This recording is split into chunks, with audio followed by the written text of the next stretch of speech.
संसद में पेश किया गया है वक्फ संशोधन बिल। अब जेपीसी को ये भेज दिया गया है। इस बिल को लेकर मुस्लिम मामलों के जानकार अतहर हुसैन से हमारे संवाददाता नीरज मिश्रा ने खास बातचीत की। सुनिए उनका क्या कहना है। सरकार ने संसद में वक्फ संशोधन अधिनियम पेश किया, विधेयक पेश किया, लेकिन तमाम विवादों के बाद अब इसको जेपीसी को भेज दिया गया है। हमारे साथ बात करने के लिए हैं मुस्लिम मामलों के जानकार अतहर हुसैन जी, जो कि कॉड संस्था के सचिव भी हैं और तमाम ऐसे मामले ये लगातार देखते रहते हैं।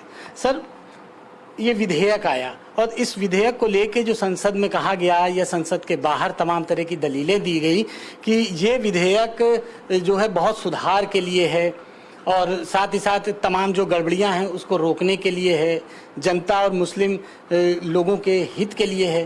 तो आप इसको कैसे देखते हैं, इस पूरे विधेयक को? देखिए, किसी भी एक वाइब्रेंट डेमोक्रेसी में जो कि मैं मानता हूं कि हिंदुस्तान इस वक्त दुनिया की सबसे वाइब्रेंट और सबसे बड़ा लोकतंत्र है, एक ये मुस्तकिल एक प्रक्रिया है, मतलब ये एक सस्टेनेबल काम है कि न्यायपालिका, कार्यपालिका और जो हमारी लेजिस्लेचर है, संसदीय प्रणाली, ये मिल के काम करें। तो ये जो ड्राफ्ट ऑफ द मतलब कोई भी बिल, उसका इनैक्टमेंट, ये उसी प्रोसीजर का हिस्सा है कि बेहतर करना इंस्टीट्यूशंस को। और हिंदुस्तान एक बहुत प्लूरलिस्टिक सोसाइटी है, बड़ा मुल्क है जहाँ तमाम धर्म के लोग, जुबान बोलते हुए लोग, अलग अलग मुख्तलिफ रीजन्स में लोग हैं।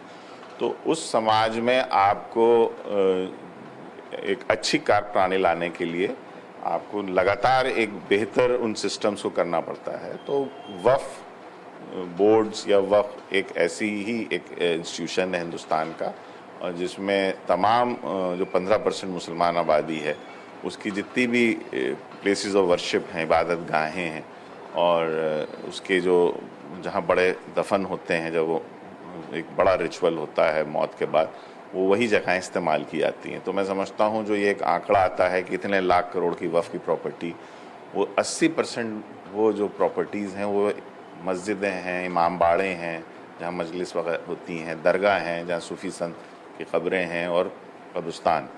तो उन प्रॉपर्टीज़ को एक पैसे की शक्ल में आंकना सबसे पहला इस डिस्कोर्स को और उस ट्रस्ट डेफिसिट को बढ़ाता है, जो सरकार की नीयत है कि बेहतर करने के लिए जो स्टेक होल्डर्स मुसलमान हैं। तो पहला काम तो सरकार को इस विधेयक में लाने के लिए ट्रस्ट को डेवलप करना है। जाता है कि कहा गया कि काफ़ी मिसमैनेजमेंट है इसमें, और उसकी वजह से तमाम ऐसे जो शक्तिशाली लोग हैं, बाहुबली लोग हैं, उन्होंने वक्फ की संपत्ति पर कब्जा किया है, मार्केट्स बनवाई हैं, इसके अलावा बड़े बड़े अपार्टमेंट्स खड़े करके और उन्हें बेच दिया है। तो क्या ये सही है?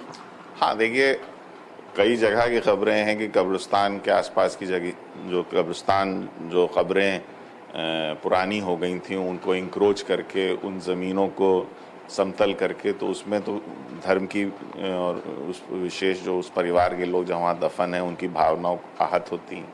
तो ऐसी ज़मीनें को छुड़ाया जाए, और मस्जिदें हैं, दरगाह हैं, उन मस्जिदों पे भी कब्ज़े हुए हैं और उन मस्जिदों को भी छुड़ाया जाए, क्योंकि वो एक आस्था के स्थल हैं और वो हों। और मैं समझता हूँ जो सरकार की जो सिक्योरिटी कंसर्न्स हैं, जिसमें डिफेंस लैंड से रिलेटेड जो आसपास की ज़मीनें हैं उसकी जो नीड्स होती हैं, या रेलवे से रिलेटेड अगर उनकी कोई रिक्वायरमेंट होती हैं, तो उसमें एक ईज़ हो कि वक्फ लैंड, और अगर उसकी ज़रूरत है तो सरकार के साथ वहाँ पे एक समन्वय बने उन इश्यूज़ को लेके। तो ये सब चीज़ें तो डिस्कस करी जा सकती हैं सरकार के साथ। अच्छा सर, ये मतलब ये माना जाए कि कहीं ना कहीं इसमें कुछ कमियां हैं पूर्व में, जिसकी वजह से ये बिल लाना पड़ा।